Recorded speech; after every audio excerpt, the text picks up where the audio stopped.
Hello everyone and welcome. Welcome to today's University Business Web Seminar. I'm J.D. Solomon, Editorial Director, and I'll be your moderator.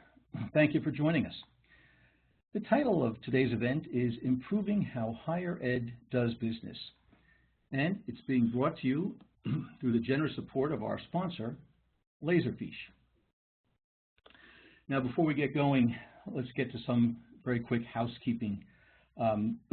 If you're having trouble listening through your computer speakers, or if you prefer to listen over the phone, you will post a phone number and access code in the chat box at the middle right margin of your screen. And speaking of that chat panel, please use that to send a message to our host, Jason York, about any technical issues you're having.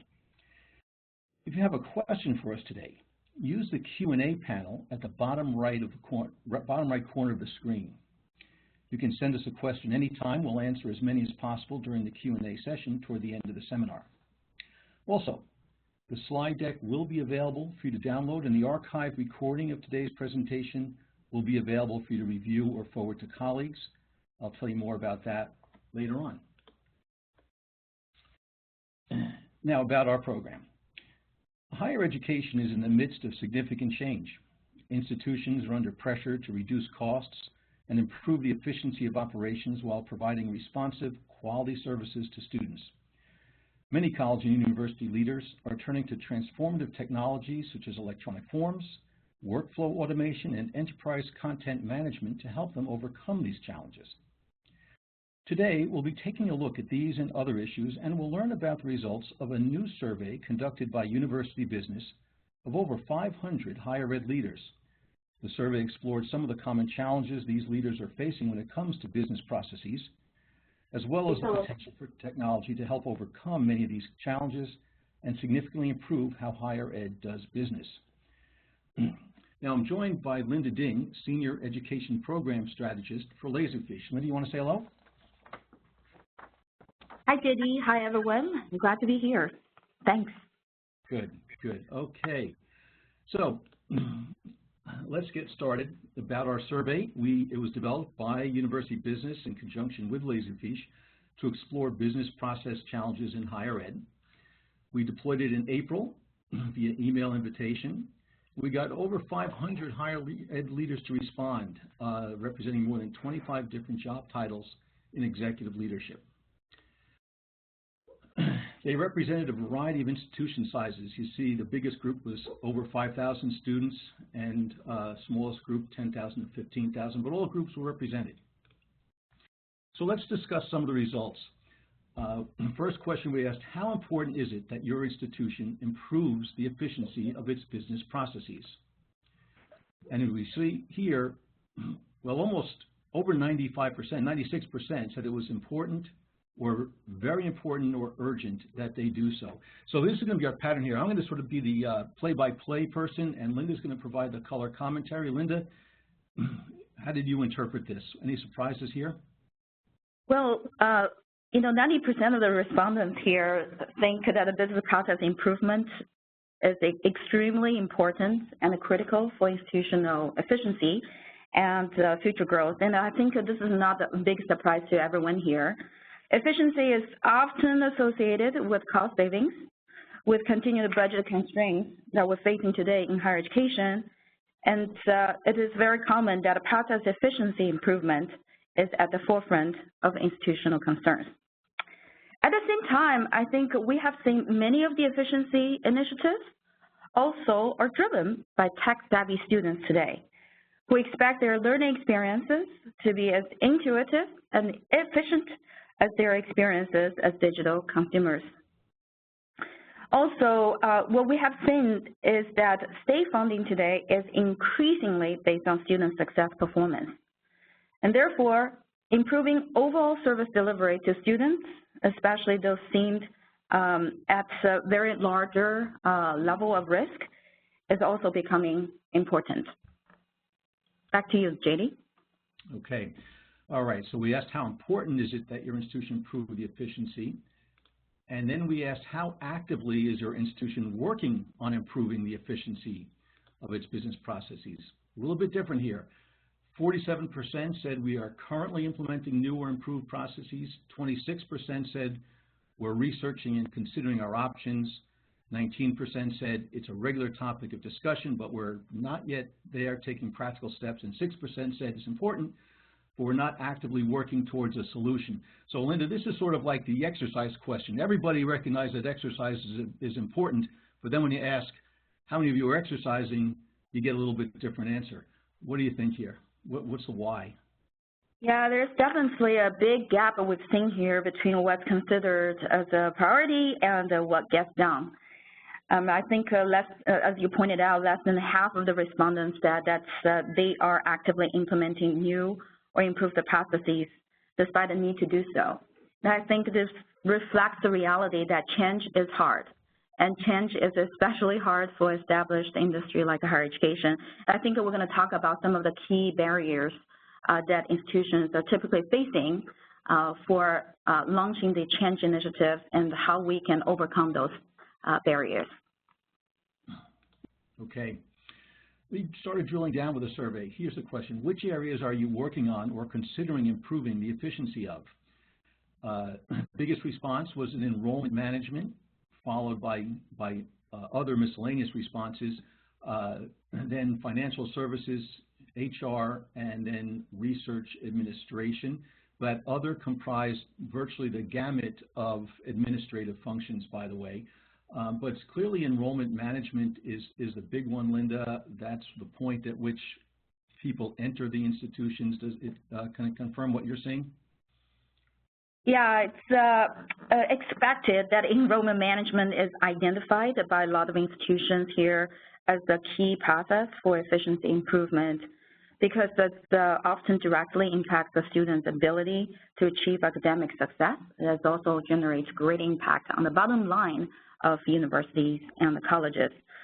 However, if we take a closer look at the comments provided, in addition to those quantitative data displayed here, many respondents also indicate that all the processes in the choice list above, including financial services, human resources, research administration, as well as the facilities management, housing, IT, and advancement.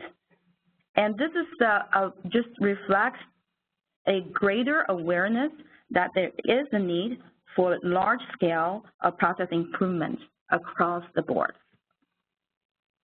And we can take a closer look at how institutions are taking various change initiatives to tackle those areas of process improvement. Okay. This was an interesting question. We asked, what are the most common barriers to improving the efficiency of business processes at your institution? What's stopping you? Well, perhaps no surprise, 64% said it's budgetary constraints. But here's where it gets kind of interesting. 57% said it's just resistance to change. 44% cited a lack of compatibility or interoperability between systems or applications.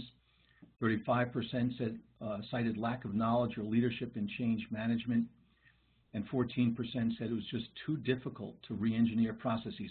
We allow people to choose more than one response, obviously. Linda, how do you read this? So earlier, that's in the research findings, we've seen there's a big gap, and so reflects that there are a lot of barriers. I think this list of common challenges faced by institutions are very indicative of the reality today. And also, it reflects the fact that for effective change management, it's not just, if you have enough budget, financial resources in place, but people, technology, leadership, and the cultural environment indicated here are all critical factors for success. So, one piece of advice that we recommend all institutional leaders take into consideration while thinking about a large scale of change initiatives moving forward is to ensure a lot of those variables and the necessary resources mentioned here should be lined for strategic planning process. In fact, if you survey a lot of the universities and the colleges that we work with, they typically spend at least 6 months to a year for the strategic mapping and the resource planning before deciding on technology investment and launching the actual implementation for the change initiative. So those are the thoughts and the resources that need to be mapped out before the program gets launched, and which also will increase the chance of success for the long run. Okay, thank you. Next question, how many business applications, platforms, or solutions are currently used at your institution? And what it is, I'm sure you have an idea of how many are used at yours. See how it matches up here. 39% said 4 to 6 platforms, 30% said 1 to 3, 21% said 10 or more. 10 or what's one out of 5 said there's 10 or more platforms that are currently used, and 10% said 7 to 9. Does this surprise you, Linda? Not at all. Higher education, I strongly believe, is the most notorious for system complexities. And I remember just a couple of years ago, I went to visit a very well-known research institution in the United States, and very surprisingly to find out that they have more than 33 student information systems existing on that campus. So that reflects, well, I don't think all universities have that many student information systems, but certainly it's reflective of the current situation. That is, that there are a lot of shadow IT still resisting, not moving forward with the current trends of consolidating and making resources more efficient. And the system complexity like this creates a high cost for IT maintenance and support, and also incurs compliance risks due to duplicated data and the broken communications among departments.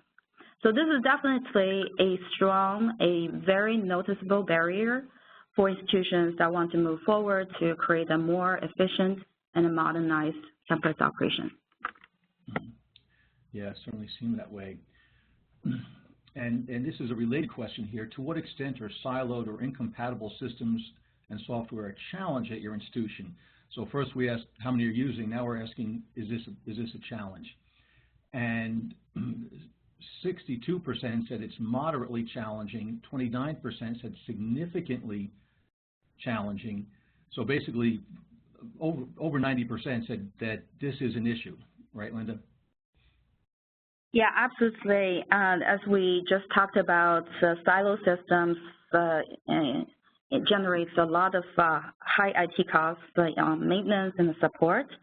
And because of that, we definitely see a more trend of across the United States, at least, that institutions are consolidating and centralizing many IT resources and operations, implementing what we know as a shared service model as a key strategy to reduce operational costs and to drive higher efficiency for better service delivery. Okay. Part of the issue here that we wanted to explore is the issue of paper forms or paper-based processes. So we asked, does your institution still rely on paper forms or paper processes? And here we go. 47% said yes, somewhat. 32% yes, but very little. 20% yes to a large extent. 2% not at all. But that is, whether somewhat or to a large extent, that's a significant majority. Almost 70%, not quite, well, good 2/3 say that it is a pretty significant part of their institution's processes, paper. Now, Linda, this speaks right to the sweet spot of what Laserfiche does. So, what's your insight here? Yeah, and I think as advanced as the digital consumer world is today, I think, during the workshops that we do throughout the year, I often ask the question by showing of hands, how many of you have ordered whether it's the Christmas gifts or food from Amazon.com, and virtually everybody raised their hands, right? But when you go to a higher education, whether it's university or college campus today, you still see large amounts of real estate is taken over by filing cabinets or just the rows and rows of those paper folders. And the paper-based operations, no surprisingly, are very costly. And according to a Wall Street Journal study, paper-related operational costs could exceed $1 million a year for some researching universities. And in addition to the costs, paper-based operation is simply not on par with the baseline expectations that experienced by you and me, and also by your tech-savvy students, and certainly doesn't promote innovation and creativity. I think the issue that you just mentioned about expectations is an important one, Linda, because certainly for students and also for early career faculty and administrators, based on my grown children, they don't want anything to do with paper. That's seen as a detriment that they'd have to deal with paper. Don't you think?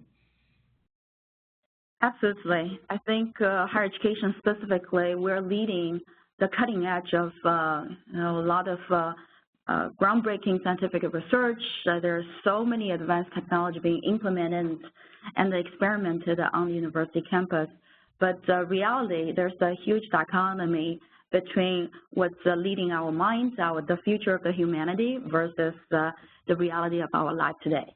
So yeah, definitely, I think institutional leaders are definitely putting a lot of resources and the thinking into the agenda today, and rethink how university operations should be picked up the speed to serve for the students and the faculty of the future. Okay. All right, on to our survey. Yes, do you believe outdated business processes will be a barrier to the future growth and success of your institution? So yes, definitely, 28%, yes, probably, 45%, 24% said probably no, 3% said definitely no, but you can see that, again, a significant majority are concerned, Linda, that outdated business processes will interfere with the student and institutional success. How do you see that? So, JD, I have to say I'm somewhat surprised by the fact that more than a quarter of the respondents think that they can keep the status quo and it would still be okay today. Yeah. But maybe it's this very mentality, I think, contributes to the barriers that we saw earlier for change, right, in the findings. There are many wonderful traditions in higher education, but as we talked about just now in the previous finding, that technology, regulation, as well as the demographics of the students and the young faculty members coming to, the teaching team has drastically changed in the industry. So we ought to rethink how to create a modernized campus that can better prepare for the higher learning of the future. Sure. Okay, we also asked a little bit about students. We asked how important is it to your students that they have access to their important data, such as financial aid and academic information, on an on-demand 24/7 basis. I'm sure our audience can anticipate the results here. 2/3, of course, said very important, 25% said important, so that's only a very small portion said either somewhat or not important. So over 90% are saying this is important. And again, I think, Linda, this speaks to the expectations, if you will, of today's students. Absolutely. We have been repeatedly mentioned that the demographics of the students today have changed drastically. Not just the diversity of their ethnicity, but age, learning needs, and their technology preparedness are all evolving at the speed faster than we thought possible, right? And so if a student can easily order a book from Amazon.com at the swimming pool from his smartphone on a Saturday afternoon, you can, bet on that he would be expecting similar 24/7 on-demand access to his academic and essential university information. So this is the inevitable future of the student population that we will be serving and that we're serving right now, and it's evolving fast. So I would definitely say institutional leaders will have to put more resources in the planning for the future. Absolutely. Okay. We asked, are you using or would you consider using an enterprise content management platform to digitize paper forms and streamline processes and workflow between departments at your institution? About a third said they're already using a platform like that. About roughly another third said they're interested but have limited knowledge of the options. And smaller percentages said 18% interested researching it. 11 said planning to use it in the near future. 8% not using, wouldn't consider it. Linda, why don't you start by perhaps giving a short definition of an enterprise content management platform, and then go on to analyze these results.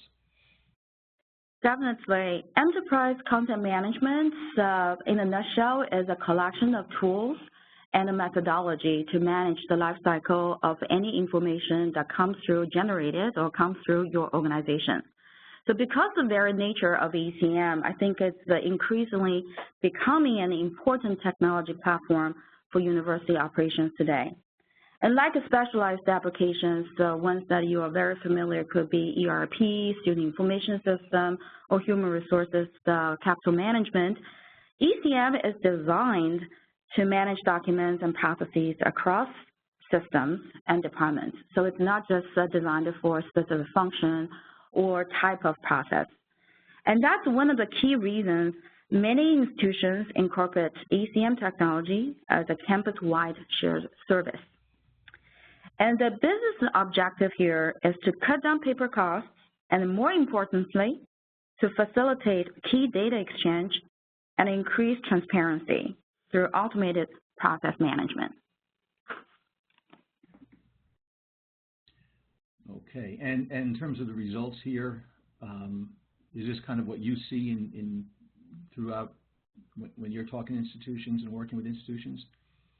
Yeah, this is pretty much on par with our observation in the last 30 years or so. I think 30 years ago, if anyone's following this paperless discussion, a lot of the conversation has been, focusing on getting rid of paper in one area of the operation.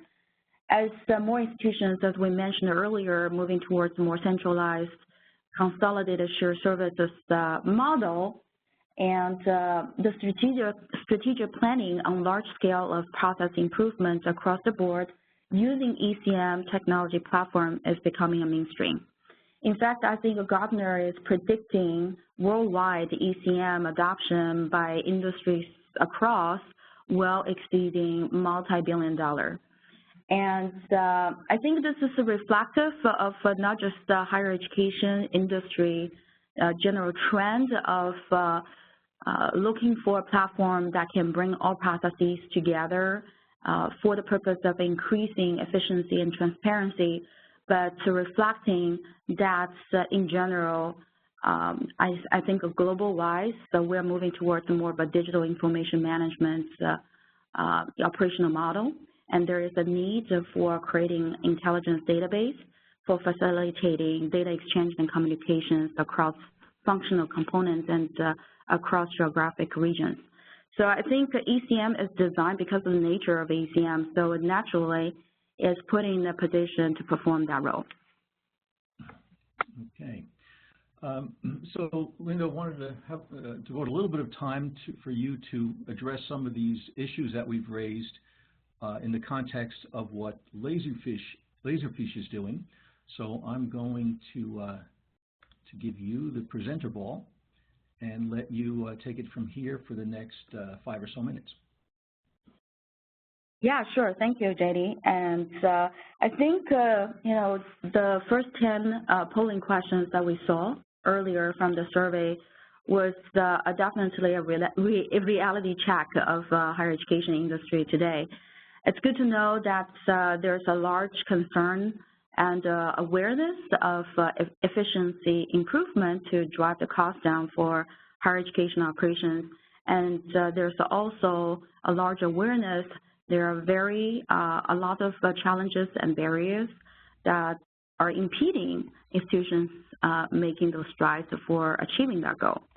So I think my part of the presentation today is to talk about how to, the discussion regarding achieving those business objectives.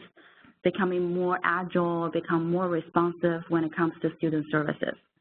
And to that end, since Laserfiche has been in the business for 30 years, and we have extrapolated a digital transformational model to guide institutions in the industry through a 5-step process to achieve that goal. And hopefully, I think that this can alleviate a lot of the concerns institutions often have because their operations have been rooted in a traditional format for many years. So this model could help you map out the tangible steps you can take along the way.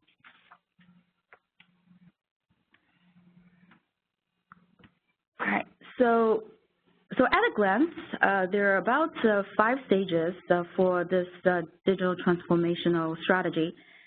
And essentially, it helps you to achieve process efficiency and ultimately an intelligent campus that supports students that you need to serve in the future. From left to right, the digital journey starts with digitizing documents, organizing them, then automating and streamlining processes, and ultimately transforming processes campus-wide. And now let's take a quick look at each stage. First, we recommend institutions scan paper documents as much as possible into electronic format for digital archiving and retrieval. This could help you reduce paper consumption and the cost. But from what I have observed from a lot of institutions that we work with, this essential step can help you to have a clear check in your document inventory and see what sort of content currently residing on your campus. Second, look for efficient ways, such as OCR, which stands for optical character recognition, and the volume scanning technology to automate document indexing and filing so that departments across the board can quickly retrieve documents, reduce data entry errors, enable document collaboration, and eliminate duplicate work activities. I think the first 1 or 2 steps are pretty straightforward to many folks here.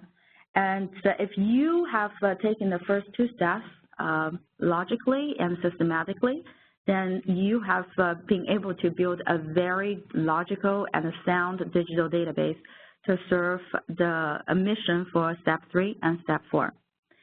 So the step 3 is to aim for automating key processes such as admissions, the financial aid on the student side, but on the back end, you have invoice processing, onboarding new staff members.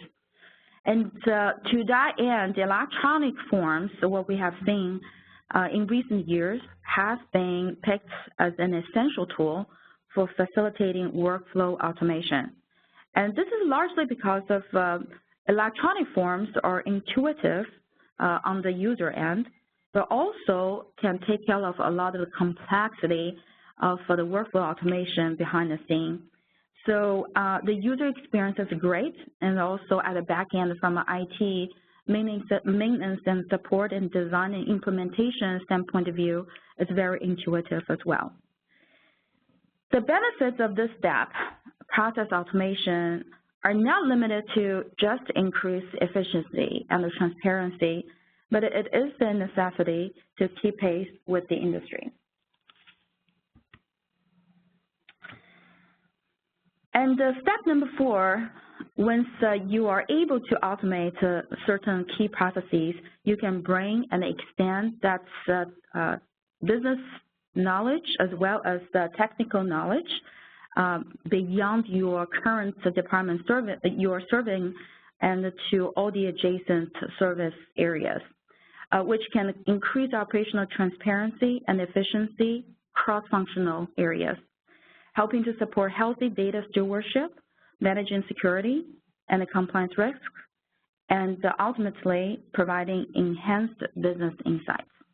So this is an area that we have seen institutions are not only just to focusing on the document routing or automation of processes, but being able to extrapolate a lot of the performance data along the process automation and management and assess where they are in terms of, on average, how fast their advisors will be able to meet with the students and process certain academic contracts, or on average, how long does it take to onboard a new staff members.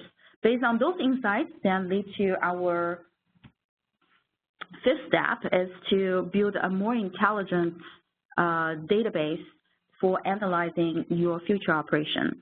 So you can leverage the data you have already collected over time from stage 1 to 4, and have a complete and 360-degree overview of a given student and his or her cohort, from financial aid status to class registration and degree auditing information on the at-a-glance dashboard. And you can analyze those data, help you facilitate a more robust intervention program design and tracking. And at this stage, you can also leverage predictive analytics, which is also built into stage 5, to further enhance institutional leaders to determine which students are most at risk for attrition, make more informed decisions about retention strategies, create if-then scenarios without affecting current operations, and easily pivot in response to change.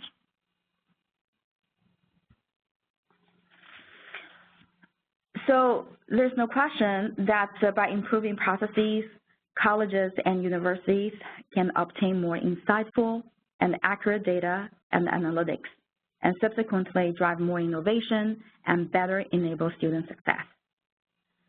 As a small step towards the digital future, I encourage you to take a self-guided assessment at the link provided here and see where your institution is on this map. And back to you, JD. Okay, thanks, Linda. So there's a URL embedded there. We'll send that to the audience so you can actually have a live URL to click on. We're going to go to Q&A now, but we also have a quick poll that we'd like to push out to our audience. That will help University Business and Laserfiche kind of get even a better finger on the pulse of what's happening here. So there's the poll.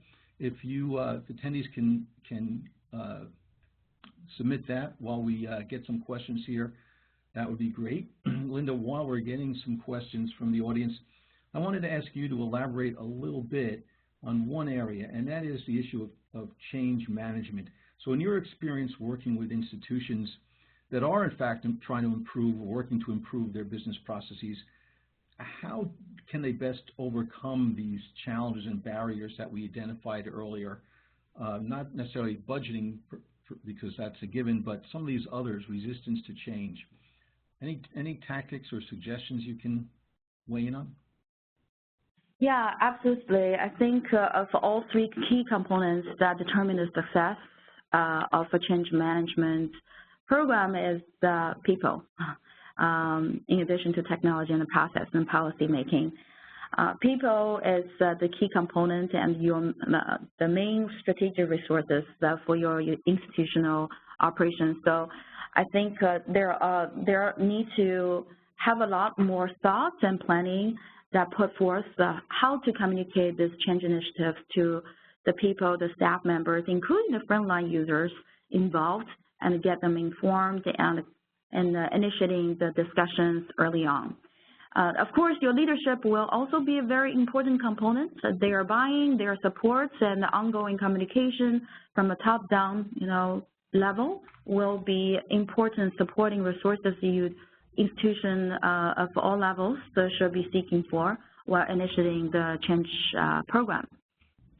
And I think moving forward, the initial communication, while it's very important, ongoing communications with all stakeholders will be equally important, as well as the necessary timely and supportive training provided for the users that are involved in the technology initiatives. So we often recommend institutions to provide interim regular user training as a part of the initiative program. It doesn't have to be costly for initiating those training programs. Because of technology today, your users can easily download training videos online without leaving the office, or taking too much time off work to participate in those training programs. But I still recommend in-person training, user group, or a simple annual conference provided by your solution providers. So will be a very important venue for sending your leadership as well as your frontline users to participate. Networking with your peers, learning about the best practices from other institutions while implementing process improvement projects will be pretty insightful. Could largely increase your return on investment, because the longer, the more your users use the technology you invest the time and resources in, the higher return on investment you will get. Okay, thanks, Linda. This question, it related to what you were just talking about, but good first step. How do we get started with re-engineering our business processes? Like what are the very first initial steps? So the most successful change initiatives that I have seen often involve a pen and maybe a piece of paper. That sounds very contradictory of what we're trying to, kind of campaign for, getting rid of paper. But why do I mean by that? Is to encourage folks to think about your current ways of doing things first before total overhauling, your operations. And a paper and pencil together, I encourage you to all diagram it out and visualize exactly how you are running your financial aid, admissions process, how you are providing all the academic support resources to your students or your faculty members, or how are you currently onboard new staff members to support your current operations. Only when you diagram it out, the current ways of operating, you will identify the opportunity for future improvement and which areas that you can further fine-tune to achieve much higher efficiency. And then the second is that I found is usually very helpful is to have a designated either business analyst or a specialist, either from the technology side, or it could be from a leadership office, to work side by side with business officers to ensure that the solution design will be unique and also aligned with the business department's operational objectives. I think the design cannot be siloed or in a vacuum. It needs to be a collaborative process that involving both IT and the business leaders to make the entire process project functional and effective. Okay, thank you, Linda. I see that our survey has timed out. We appreciate everybody's response to that. And we're going to bring things to a close here as well. Linda, thank you very much for joining us today. Thank you again to your colleague, all your colleagues at Laserfiche for sponsoring this event. We do appreciate that. To our audience, thank you for joining us. I hope you found today's web seminar informative.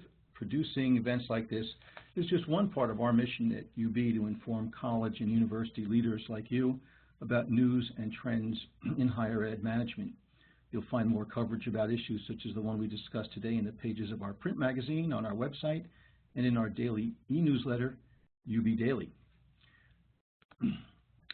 For those in the audience who'd like to share this web seminar with colleagues or review our speakers' presentations at your own pace, you can access it from our website by going to universitybusiness.com/webseminars, where it will be posted in the archive section. And if you'd like to download our speaker slides, you'll find instructions and a link in a thank you email that you'll receive later on today. And that's it for today's event. I'm J.D. Solomon for University Business. On behalf of our producer, Jason York, and my other colleagues on our web seminar production team, goodbye, everybody, and enjoy the rest of your day. Thanks for joining us.